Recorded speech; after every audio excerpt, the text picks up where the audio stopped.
वन्दे पुरुषोत्तमं वन्दे पुरुषोत्तमं वन्दे पुरुषोत्तमं। परम दयाल श्री श्री ठाकुर अनुकूल चंद्र जी, मेरे इष्ट गुरु एवं मेरे आचार्य श्री श्री आचार्य देव के चरणों में मेरा कोटि कोटि प्रणाम। साथ ही सभी श्रद्धालु भक्तजन, सत्संग प्रेमी, जीवन धर्मी व्यक्तियों से मेरा यह अनुरोध स्वीकार करें। इस हेतु मैं आप लोगों को भी प्रणाम निवेदन करता हूँ। गत कुछ दिनों से मैं युग पुरुषोत्तम श्री श्री ठाकुर अनुकूल चंद्र जी प्रदत्त विभिन्न रोगों से संबंधित उसके निराकरण हेतु जो यथाक्रम भक्तों के जिज्ञासा पर उनके बीमारी के निदान हेतु समय समय पर विभिन्न व्याधियों के निरामय हेतु औषधि, खासकर वन औषधियाँ, आयुर्वेदीय औषधियाँ का निर्देश दिए हैं, उसके संबंध में चर्चा कर रहा हूँ। आज हम सभी जानना चाहेंगे छाती संबंधी व्याधियों के उपचार हेतु परम दयाल निर्देशित औषधियों के विषय में। हमें यह जाने कि छाती संबंधी बीमारियों के अंतर्गत हम सभी फेफड़ा से संबंधित और टॉन्सिल से भी कुछ संबंध रखता है। फेफड़ा संक्रमित होने पर टॉन्सिलाइटिस होता है, इसीलिए खांसी, दम्मा, हफ्सी, खासकर इन रोगों के विषय में हम लोग जानना चाहेंगे। छाती से संबंधित बीमारियां विभिन्न प्रकार के रूप में उपस्थित होते हैं, जैसे दर्द, कफ इत्यादि। यह संतुलित रूप से हम सभी जानना चाहेंगे, इसलिए हम पहले टॉन्सिल के विषय में जानें। परम दयाल दीपरक्षी खंड 2 पृष्ठ संख्या 19 में एक गुरु भाई को निर्देश देते हुए कह रहे हैं,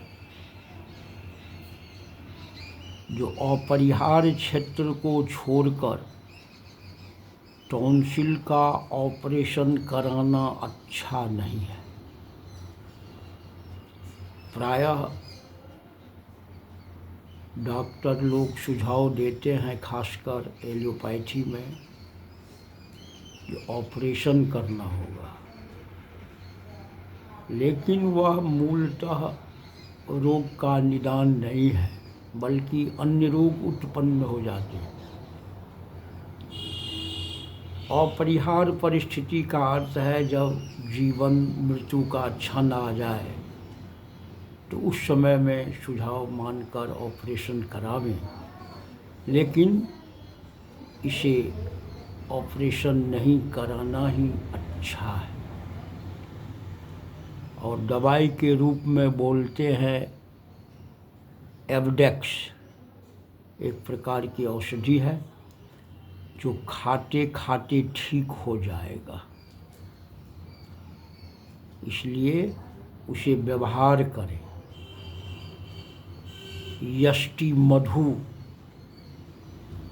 वह एक लकड़ी है, एक पौधा है, उसके टुकड़ा को महीन करके और उसमें पीपला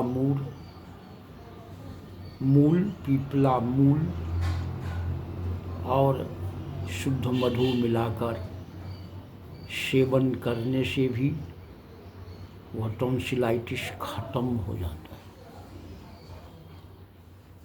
सत्संग इसके लिए स्वरेला सत्संग रसेशना मंदिर द्वारा निर्मित है।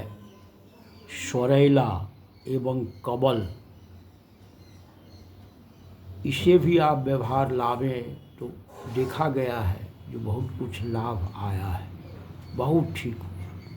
लेकिन उपलब्ध होने पर, क्योंकि सत्संग से यह कोई विशाल उत्पादन केंद्र नहीं है, वह केवल ठाकुर डिमॉन्स्ट्रेट किए हैं, इसलिए स्वरेला और कबल के व्यवहार को वहाँ के वैद्य से जानकर व्यवहार करें, टॉन्सिलाइटिस खत्म हो जाए।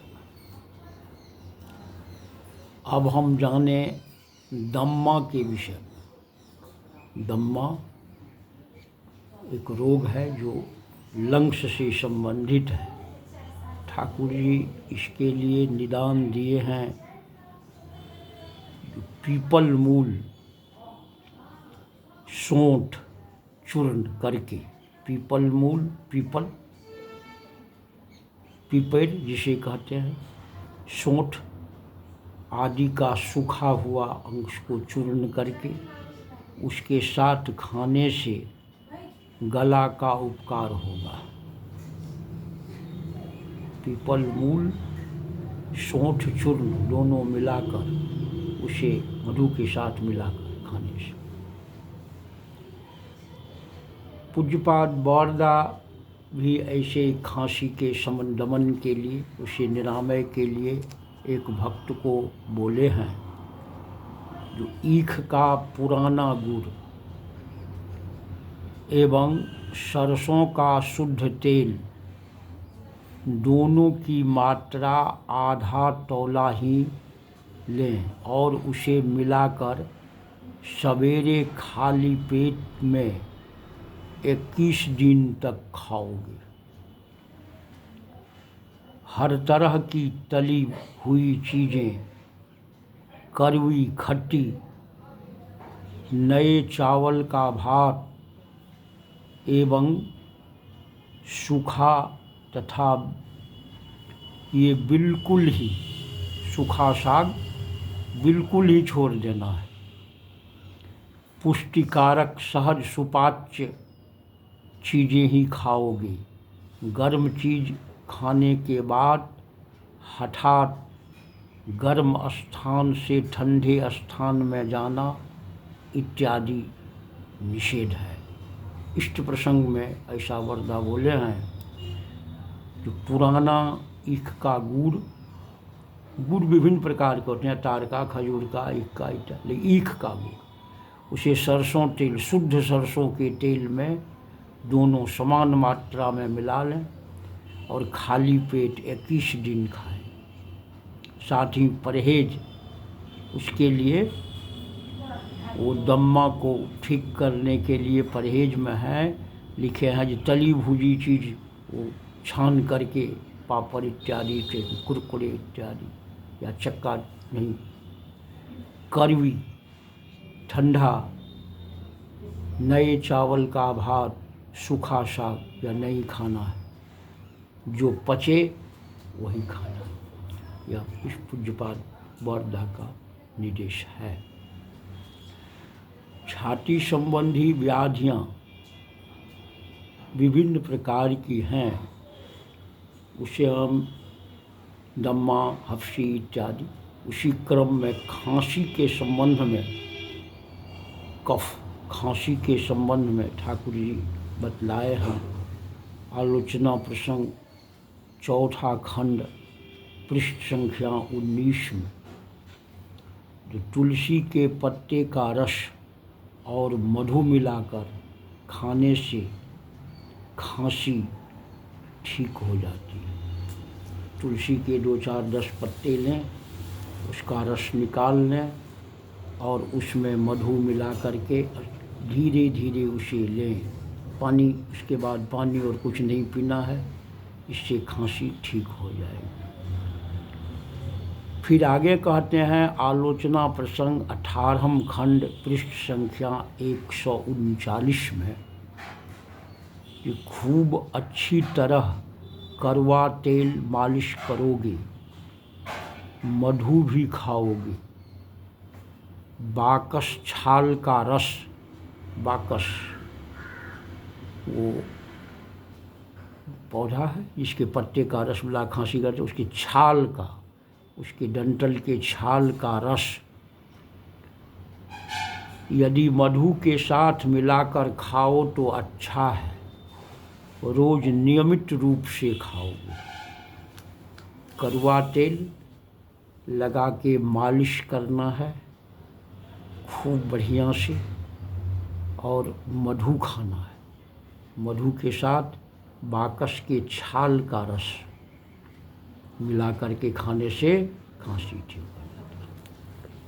खासकर बच्चों में खांसी अधिक देखा जाता है क्योंकि वो अभी जायज़ नाजायज़ इत्यादि खेल कूद इत्यादि में फंसे रहते हैं। ये खाना है। इस प्रसंग में ठाकुर जी कह रहे हैं किसी भक्त से, आलोचना प्रसंग 8 खंड पृष्ठ संख्या 252 और 182 में भी यही बात कही। ठाकुर जी कहते हैं जो बच्चों को खांसी से मुक्त करने हेतु, सर्दी खांसी जो भी हो, उसके लिए बताए हैं जो रोज़ खूब करवा तेल मालिश करोगे, पुदीना, सुल्पो और धने पाता, धनिया का पत्ता, सुल्पो और पुदीना, पुराना तेंतुल, इमली, तेंतुल माने इमली, मरीच और चीनी देकर पीसकर चटनी बनाकर रोज़ खाना होगा। मिर्च भी दे सकते हैं हल्का, लेकिन ये जुबा के लिए, बच्चे के लिए, दोनों के लिए। और फेफड़ा के लिए विशेषतर बोले हैं जो काश खांसी इत्यादि सब के लिए है। तो फेफड़ा के लिए वयस्क की खांसी में मेरा मन होता है कि कालार सिरोपेर, केला गाछ का मध्य भाग, उसका जो है कलार सिरोपेर माने केला के गाछ के मध्य भाग का जो रस है, उसके साथ एडोक्रिलिन वो मिला करके, उसमें मिला करके खाने से लंग्स श्वास यंत्र का साधारण गोलमाल ठीक हो जाएगा। यह भी आलोचना प्रसंग उसे 8 पृष्ठ संख्या 194 में बतलाया। आगे कहते हैं थानकुनी पाता रोज सवेरे खाओगे, पेट ठीक रहने पर बहुत अच्छा रहोगे, और पुदीना पीसकर यदि खाओ, वह पेट व सर्दी खांसी दोनों के हित में खाकर देखो। पुदीना पहले तो थानकुनी तो अनिवार्य है, ये तो दीक्षा धारा में है निर्देशित। थानकुनी का पत्ता खाना, शवासन करना, सदाचारी भोजन करना, ये तो अनिवार्य है, सबको करना चाहिए, चाहे कोई रोग न रहे कि नहीं रहे। यह रोग निरामय करने की शक्ति और रोग हटाने की शक्ति, प्रिवेंटिव क्योरेटिव दोनों है। और ठाकुर जी बोले हैं, इसलिए उसे अनिवार्य रूप से करना है, यह अमृता है। फिर आगे कहते हैं, जो खांसी में घोल खूब उपकारी है। घोल मतलब दही के 1 अंश 4 अंश पानी दे करके उसका घोल या उसे मथ करके जो निकलता है, घोल के अंदर तक्र सबसे अच्छा है। तक्र वही दही से 3 गुना 4 गुना पानी देकर उसे तोड़कर, बिना छाली का दही होना चाहिए, उसमें बहुत फैट का अंश नहीं रहे, ताज़ा दही, तक्र पीना। तक्र से बहुत कुछ रोग श्रवण होता है। फिर आगे कहते हैं, सवेरे मधु, मकर ध्वज व तुलसी पत्ता का रस एक साथ ही खाना होगा। यह किसी प्रकार की खांसी में ही खाया जाएगा। कथा निर्झर में, कथा प्रसंग में कहे हैं, जो मधु और मकर ध्वज व तुलसी, अगर वो नहीं मिले मकर ध्वज, तो तुलसी के पत्ता का रस और मधु हर प्रकार के खांसी के लिए उपकारी है। आगे फिर कथा निर्झर में है, जो गीमा साग का रस वो पुराना इमली मिलाकर जल एवं उसमें 1 छटाक उसे गीमा साग का जो रस है वो पुराना इमली के साथ मिलाकर थोड़ा जल देकर उसके लोहा छर को गर्म करके उससे दाग देना, न छोंकते हैं जैसे हम लोग। फिर जान लीजिए, सो गीमा साग का रस लेंगे, तुलसी वो पुराना इमली का रस लेंगे, भिंगाकर उसमें रखेंगे और उसमें थोड़ा पानी मिला देंगे, एक लोहा के यंत्र छड़ को गर्म करके उसमें डालेंगे, छन छन छन छन करेगा और उसे पिला देना है। यह बहुत ही लाभकारी है, खासकर बच्चों के लिए अधिक हितकर। फिर कहते हैं आगे, चाय के चम्मच से 1.5 चम्मच गीमा साग का रस रोज दोनों शाम लेना है। गीमा साग का रस सुबह शाम। और आगे यह भी कहे हैं कि लहसुन, मेथी, काली जीरे सर्दी निरोध करे धीरे धीरे। देखिए वाणी, अनुश्रुति खंड 1 में ठाकुर जी कहे हैं कि लहसुन, मेथी, काली जीरे सर्दी निरोध करे धीरे धीरे। कुछ लोग कह सकते हैं कि लहसुन खाने क्यों कहे हैं? ठाकुर जी कहे हैं कि जब लहसुन यह उत्तेजक है लेकिन रोग निरामय की क्षमता है, जब तक रोग रहे उसका सेवन करो, यदि रोग छूट जाए तो फिर लहसुन प्याज खाना तो निषेध है ही, लेकिन औषधि के रूप में उस लहसुन के मेथी और काला जीरे इसको पीस के अर्क निकाल लेना है, नहीं तो खूब हल करके पीस कर उसे खाइए। अनुश्रुति में वाणी है प्रथम खंड में। फिर सुनिए, लहसुन, मेथी, काली जीरे सर्दी निरोध करे धीरे धीरे। कथा अनुश्रुति खंड 1 में। आगे कहते हैं, दूध खाने के साथ 1 चम्मच कच्चा हल्दी का रस मिलाकर पीने देना है। दूध में कच्चा हल्दी, उसका रस निकाल करके मिला दीजिए, वह पीला अमृत बन जाएगा, उसे खाएं। आगे फिर कहे, तिल और चीनी एक साथ पीस कर खाना अच्छा है। तिल, चीनी, गुड़ उसको साथ मिला करके खाना चाहिए। एक बीमारी दम फूलना, हफ्सी, दम फूलना हफ्सी है। इसके लिए ठाकुर जी बोल रहे हैं कथा निर्झर वह 11वां खंड के 59 59वां पृष्ठ संख्या में 11वां खंड 59वां पृष्ठ संख्या में ठाकुर जी कह रहे हैं हफ्सी के लिए रात्रि में चिरैता मिलाकर सवेरे उसका पानी पीना है। अगर ठंड में है तो थोड़ा उसे सुसुम कर देंगे, वो रात भर फूलेगा। चिरैता का डंठल सहित उसका पानी 2-3 घूंट पीना है। आगे कहते हैं जो अर्जुन की छाल का या जड़ का चूर्ण ब्राह्मी शाक देकर पीसकर 3 ग्रेन परिणाम में बरी बनाकर रोज 2 बरी खाना होगा।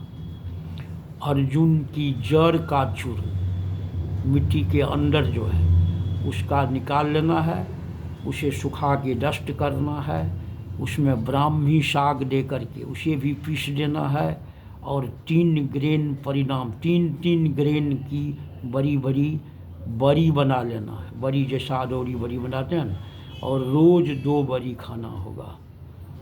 फिर आगे कहते हैं ये बाकस पत्ता को के गाछ का छाल मिश्री के साथ जल में उबाल कर अच्छा होने पर वो जब ठंडा हो जाए, जल में उबालेंगे तो गर्म हो जाए, ठंडा होने पर बाकस पत्ता के छाल का बाकस पत्ता के गाछ बाकस के गाछ का जो छाल है डंठल का, उसमें मिश्री मिलाइए और उसे गर्म करके उबाल दीजिए और ठंडा होने पर छान कर जल पीना रोज़ कुछ दिनों तक।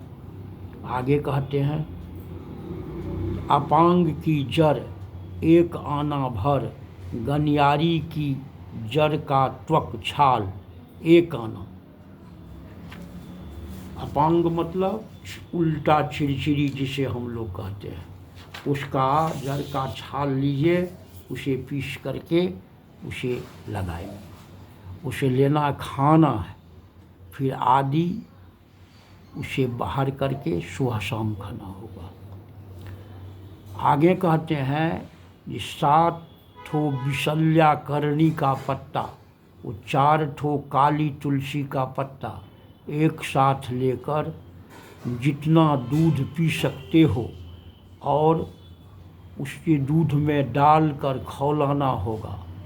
ठंडा हो जाने पर वही दूध दिन में 2 बार पीना है, रोज़ इसी रूप में लेना होगा। बिशल्या करनी वो जानते हैं, जिसे लक्ष्मण बूटी भी कहा जाता है। उसके पत्ता को 4-5 के लिए काली तुलसी के 10 पत्ता दोनों को मिला करके उसे खूब जितना पाव भर से दूध हम पी सकते हैं, पचा सकते हैं, उतना में खौला कर उसे छान कर और उसे पीना है। फिर सर्दी में पुदीना, तुलसी और धनिया पत्ता की चटनी बनाकर खाओगे, सर्दी के लिए बहुत ही उपकारी है। पेट के लिए, सर्दी के लिए, लंग्स के लिए यह पुदीना, तुलसी और धनिया, इन सभी पत्तों को मिलाकर कहते सुल्पो, तुलसी नहीं सुल्पो, मुझसे भूल हुई है, इसे सुधार लें।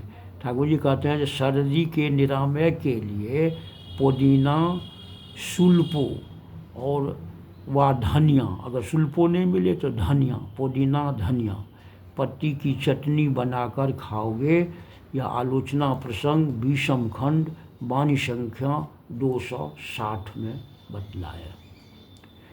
फिर है छाती धड़कन, छाती धड़कता है, हार्ट का वाइब्रेशन जब बढ़ता है तो फेफड़ा में बेस वाइब्रेशन आता है, धड़कता है। इसके लिए बताए हैं जो नीम गुलंच का 1 तोला रस गोल मरीच की गुंडी के साथ मिलाकर खाना। गुलंच माने गुरीच की लत्ती जिसमें सूता जैसा लत्ता निकलता है, वह नीम के गाछ पर लतरा हुआ होना चाहिए। वो सब पर लतरता है, बबूल पर, आम पर, खैर पर, सब पर, लेकिन नीम के गाछ पर जो गुरीच की लत्ती चढ़ती है, उस लता का एक डंठल काट करके उसे लाना है और उस नीम गुलंच उसे कहते हैं, उसका 1 तोला रस और गोल मरीच 2-4 दे करके उसके गुंडी के साथ दोनों को मिलाकर खाना है, उसका रस दोनों मिला करके उसे पीना है। फिर आगे कहते हैं इष्ट प्रसंग में परम पूज्यपाद श्री श्री वारदा बोले हैं, जो नमक मीठा यथासाध्य संभव हो तो कम खाओगे, लघुपाच्य पुष्टिकर खाद्य खाओगे और रात में कम खाओगे। यह इष्ट प्रसंग में वारदा 23/10/53 को बोले हैं, जो ऐसा करोगे, इसे करने से तुम्हारा वो सब ठीक हो जाएगा। हृदय रोग के विषय में हम आगे चर्चा करेंगे, क्योंकि यह छाती से ही संबंधित है, लेकिन इसके विषय में विशेष जानकारी रखनी है। लेकिन हृदय रोग का मूल कारण भी लंग्स, दम फूलना, लीवर की गड़बड़ी इत्यादि होते हैं। अगले प्रकरण में हम सभी हृदय रोग से संबंधित औषधियों के विषय में परम दयाल की बातों को सुनना चाहेंगे। मैं सबों से निवेदन करता हूँ, जो आधा घंटा 45 मिनट नाम करें, थानकोनी का पत्ता खाएं, शवासन करें, सदाचार का पालन करें, सदाचारी आहार ग्रहण करें और प्रभु का नाम अनवरत जपते रहें, तो नश्यन्ति सकला रोगा सत्यं सत्यं वदाम्यहम्। यही हमारे धन्वंतरि जी कहते हैं कि अच्युतानंद गोविंदो नामोच्चारण भेषजात नश्यन्ति सकला रोगा सत्यं सत्यं वदाम्यहम्। सभी औषधि हम करी नहीं नाम संको, ठाकुर के प्रति अटूट निष्ठा भक्ति, आचार्य के प्रति श्रद्धा संपन्न होते हुए सत्संग देवघर से आचन प्रार्थना करें ठाकुर, परजन्म में भी आपका सानिध्य मिलता है। इन्हीं शब्दों के साथ में सबों के शांति स्वस्ति सुदीर्घ जीवी जीवन के लिए परम पिता के चरणों में प्रार्थना करता हूँ। सर्वे भवन्तु सुखिनः, सर्वे सन्तु निरामया, सर्वे भद्राणि पश्यन्तु, मां कश्चित् दुर्भाग् भवेत्। वंदे पुरुषोत्तम, वंदे पुरुषोत्तम। जय गुरु।